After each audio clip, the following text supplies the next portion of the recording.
সাফ জয়ের পর অনূর্ধ্ব-20 দলকে নিয়ে এবার বড় স্বপ্ন দেখছে বাংলাদেশ ফুটবল ফেডারেশন। দক্ষিণ এশিয়ার গণ্ডি ছাড়িয়ে এএফসির মঞ্চে ভালো করার প্রত্যাশায় বাংলাদেশ আগস্টেই মাঠে গড়াবে এএফসি অনূর্ধ্ব-20 বাছাই পর্ব।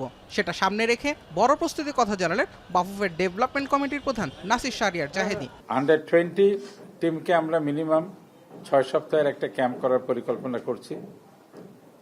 এই ক্যাম্পটা আমরা 6 সপ্তাহ সম্ভব হলে ঢাকায় থাকবে তারা, যদি না হয় তখন 4 সপ্তাহ যশোর শামসুল একাডেমিতে, পরের 2 সপ্তাহ আমাদের বিকেএসপি অথবা ঢাকায়।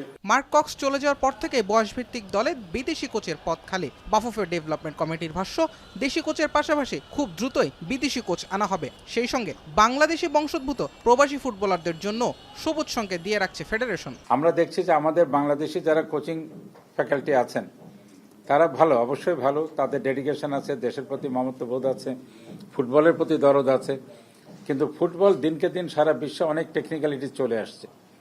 সেই এক্সপোজারটা হয়তো আমরা আমাদের কোচকে পূর্ণাঙ্গভাবে দিতে পারি না, যে কারণে এখন আমাদের বিদেশি কোচের মুখাপেক্ষী থাকতে হচ্ছে।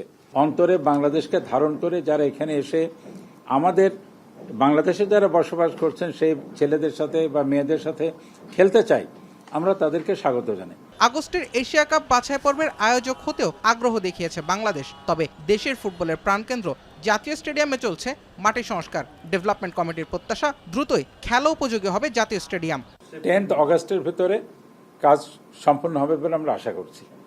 অর্থাৎ তারপর আমাদের 15 দিন হাতে থাকছে, যদি এর ভিতরে আশা করছি আমরা কমপ্লিট করে ফেলতে পারবো।